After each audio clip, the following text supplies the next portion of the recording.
أعوذ بالله من الشيطان الرجيم. بسم الله الرحمن الرحيم.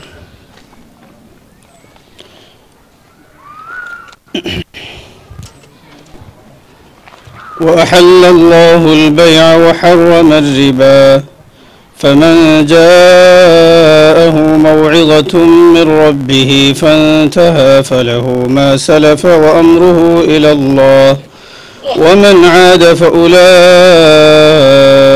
أصحاب النار هم فيها خالدون يمحق الله الربا ويربي الصدقات والله لا يحب الظالمين. الحمد لله والصلاة والسلام على رسول الله ما بعد. Allah Ta'ala অশেষ মেহেরবানি, we are very pleased and grateful to Allah subhanahu wa ta'ala যে একটা unique একটা অপরচুনিটি আল্লাহ সুবহানাহু ওয়া তাআলা আমরা দিয়েছেন। নিউ ভিশনে যারা আছেন তারা বাইনতুল লগে সবসময় মাত কথা হয়। তাদের যে উদ্দেশ্য আসলে এটা হইল কি শুধুমাত্র বিজনেস নয়, বরং আমরা মুসলিম সোসাইটির মধ্যে একটা মেসেজ দেওয়া, একটা অ্যাওয়ারনেস ক্রিয়েট করা যে হালাল উপায়ও ব্যবসা করার এই দেশের সুযোগ আছে। অর্থাৎ আব্দুল খাদিব আপনার মেন উদ্দেশ্য আমরা সবে এমনভাবে হারামের মাঝে অথবা ইন্টারেস্টের মাঝে এমনভাবে আমরা লিপ্ত হয়েছি, ইচ্ছায় হোক অনিচ্ছায় হোক, আমরা হয়তো অনেক সময় ধারণা হয় মনে হয় that we can't think about halal business in Western countries. But NVH and sisters companies, they want to give a message that it's possible to make or to do halal business in this country as well. And Rasulullah sallallahu alaihi wasallam says the rizq, the provision, the most of the provision comes through business. In business, Allah subhanahu wa ta'ala put barakah. One of the scholars, he said, the business people, they have more tawakkul in Allah subhanahu wa ta'ala than those people they are working. Because their salary, even though they have high salary, well-paid worker, but they know that after the month finish, they will receive a amount. This is fixed amount. But businessman, he doesn't know what will come. But he rely on Allah subhanahu wa ta'ala and he strive, he work hard, and Allah subhanahu wa ta'ala provide for him. So বিজনেসের মধ্যে আমরা আল্লাহর উপরে তাওয়াক্কুল বেশি হয়, আল্লাহর উপরে ভরসা থাকে। যখন একজনে গিয়ে দোকান খুলেন, বিজনেস খুলেন, তাই জানেন না কোন কাস্টমার আজকে আইব, কত দাম বিজনেস হইব। কিন্তু যারা আমরা কাম করি, ইভেন তো আমরা বড় বড় স্যালারি আছে, কিন্তু আমরা এই স্যালারিটা ফিক্স, এটা কমতেও না বাড়তেও না। এর কারণে রাসূলুল্লাহ সাল্লাল্লাহু আলাইহি ওয়াসাল্লাম যে বেশিরভাগ রিজিক আল্লাহ সুবহানাহু ওয়া তাআলা ব্যবসার মাধ্যমে দেন।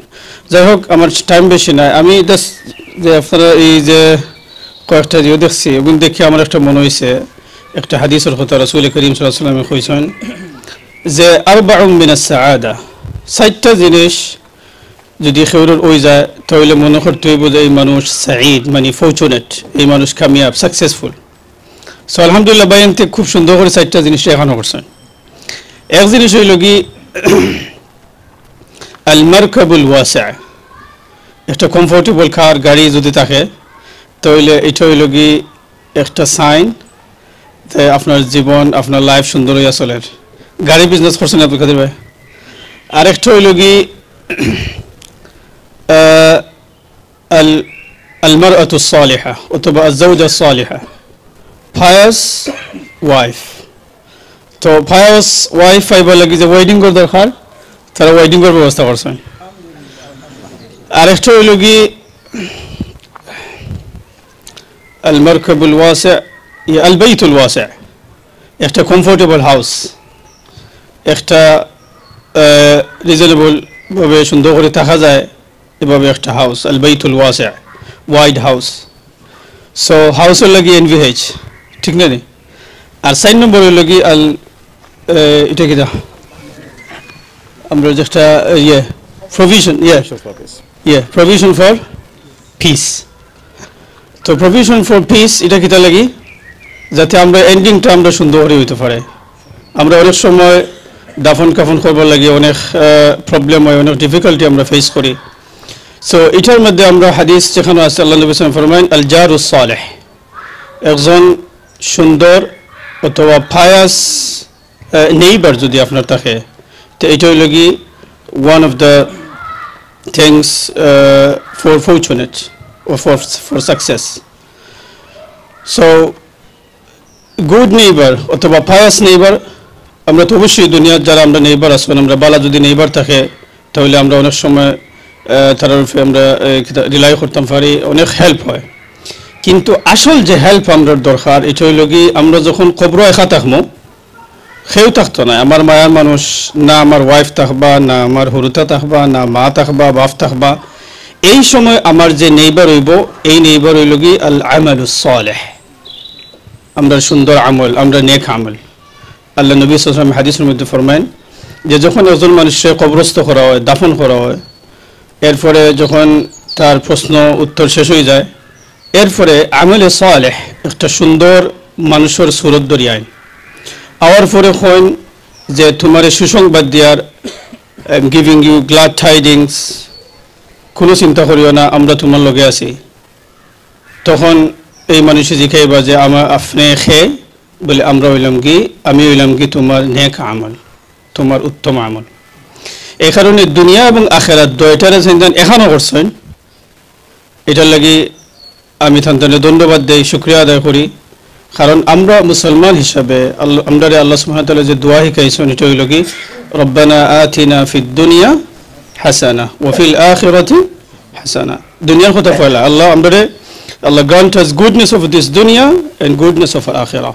সো দুনিয়া ছাড়া আমরা চলতে পারতাম না, আর দুনিয়ার মধ্যে যদি আমরা ডুব দিলাই তাহলে কিন্তু আমরা হালাক হয়ে যাবো, ডিস্ট্রয় হয়ে যাবো। এর লাগে উলামা হলে এক্সাম্পল দেন যে দুনিয়ার এক্সাম্পল হইল কি যে নৌকা লাগি পানির দরকার, পানি ছাড়া নৌকা চলতো না।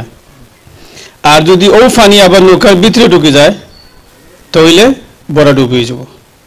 তো আমরা এমনভাবে দুনিয়া চলতাম যে দুনিয়া গিয়ে আমরা ভিতরে হামাইতো না, দুনিয়ারে আমরা জরুরত হিসাবে ইউজ করতাম। আমি যদি বেশি লম্বা করলে আমার মাফ করবা।